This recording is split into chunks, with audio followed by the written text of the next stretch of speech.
Karibuni, welcome all to Afya Muhimu. Today we need to talk about sensitive issue which is about compulsive sexual behavior. Kuna wale watu wako addicted because of sex. Kuna wale watu addicted to sex. Now, hii inaweza kuwa ni ugonjwa ama ni tatizo gani? Usisahau bonyeza subscribe katika Afya Muhimu YouTube channel upate habari. Nikianza direct, sex wengi tunajua ni kitu cha kawaida. We understand sex is a normal thing, but ni vipi ambavyo yafaa tujaribu kujikinga na hili swala ama kuengage katika hili swala la ngono, which is sex. Compulsive sexual behavior. That's an act whereby you become addicted on sex. So it's sometimes called hypersexuality. This is a disorder or sexual addiction. It is an excessive preoccupation with sexual fantasies, urges, and behaviors that is difficult to control. It causes you distress or negatively affects your health, your job, your relationship, and part of your life. So, having said that, there are different types, there are different symptoms that you may present with when you have this. You may have what you call recurrent and intense sexual fantasies. Ile ni ile wakati unakuwa na recurrent, unakuwa na ile motisha ama morale, ile time unakuwa na ile urge ya kuwa na ile sexual act. This takes a lot of your time and it feels if they are beyond your control. Now, hii ni miongoni mwa dalili ambazo inafaa uangalie. Kama every now and every then unakuwa na ile urge for you to have an act of sex, then you need to query your conscience or your conscience. Also, when you feel you are driven to a certain sexual behaviors, i.e. you feel release of tension afterwards, but you feel guilty or remorse. How? Kuna wakati mwingine unaweza feel like you are guilty, you are distressed, but now after the act, you feel you are relieved. This is one of the signs and symptoms that may indicate that you have this condition.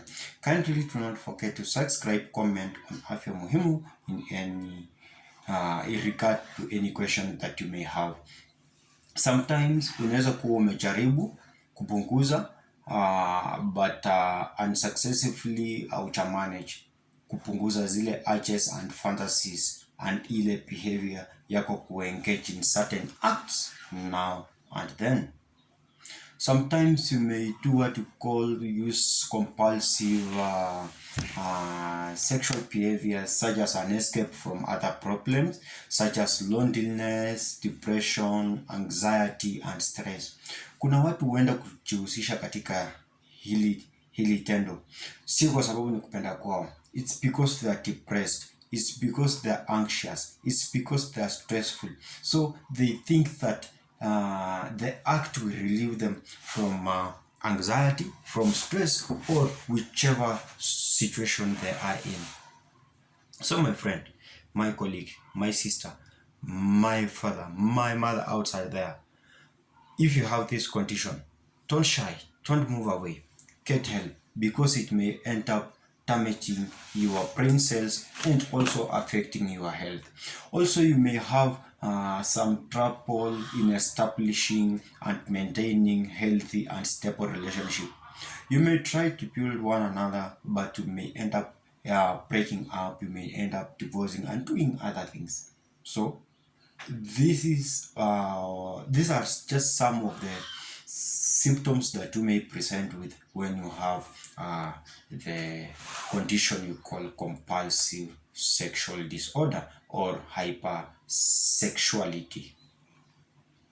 Ukiwa pale nyumbani, what do you need to do? Ni kitu gani ambacho unahitajika kufanya ndiposa uweze kututembelea, ama ni kitu gani ambacho utaona kinaweza kufanya ukatutembelea katika afisi zetu ama kituo cha afya kilicho karibu nawe? Kitu cha kwanza, kama huwezi manage your sexual behaviors, if you have problems for you and other people, if your sexual behavior tends to escalate over time, so you need to get help. You can manage this one at home. You can do this at everywhere, because if your sexual behavior is hurting your relationship, is affecting your work, is having some negative consequences, such as maybe sometimes people get arrested because they may engage in certain acts that are prohibited and disbanded by the government and the policies that govern them. So, what do we need to do? Sometimes you may feel you are shying away, but don't feel shy away. Set aside shame and embarrassment and focus on benefit of getting treatment. Remember that you are not alone in this. There are many people who are suffering with this emotionally, silently, but we'll have professionals who are trained in mental health that understand this, and they're able to mentor you back to a normal well-being and normal living. Still on that, you should keep in mind that what you say to a doctor or to a healthcare provider or to a mental health professional, it's kept confidential. No one can share your secret. No one can share your information without your approval. So don't shy away from medication when you have a certain condition. Uh, Nitaomba endelea kusubscribe, kubonyeza subscribe, kushare, comment, like, na pia tuweze kusaidiana pamoja, maana your health is your priority and your health is our priority. There are several causes. Umaichuliza nini ambayo inaweza sababisha wewe kuwa na hii tatizo ambayo tunaita hypersexuality or high compulsive sexual disorder. Kuna several causes. Kitu ya kwanza unaweza kuwa inaweza letwa na changes in brain pathways, because addiction over time, it may make some changes in brain's neural circuits, especially in reinforcement centers of the brain. So addictions, more intensive sexual content, stimulation are required over time to gain satisfaction and relief. So what do we need to do? Or the other cause that may lead for you to have a certain condition or a condition we call compulsive sexual behavior. It's an imbalance in natural brain chemicals. We know our brain has chemicals. These chemicals help in what we call transmission of information and impulses. That's why we call them neurotransmitters, such as we have a neurotransmitter called serotonin, dopamine, norepinephrine. This also help to regulate your mood, and having high levels of such hormones, they may do what you call trigger you to have this condition of compulsive sexual behavior. Who are at risk, or what are the risk factors?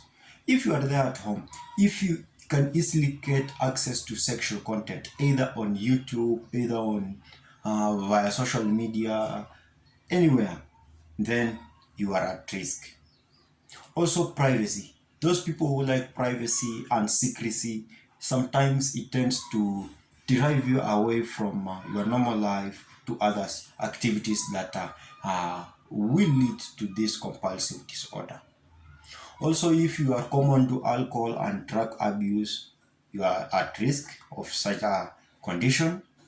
And another mental health condition such as mood disorder, if you are depressed, if you are addicted to gambling and others, you are at risk of getting this one. And a history of physical and sexual abuse. Kama umewahi kuwa na any history pale nyuma, there is a possibility that you will have this condition, but not a must. So we need at least to fight this back. Kindly do not forget to subscribe on Afya Muhimu for you to get and receive more updates regarding your health. as we conclude, there is a way this condition may affect you either positively or negatively on your health. Here we have some negative consequences on your body. Sometimes you struggle with a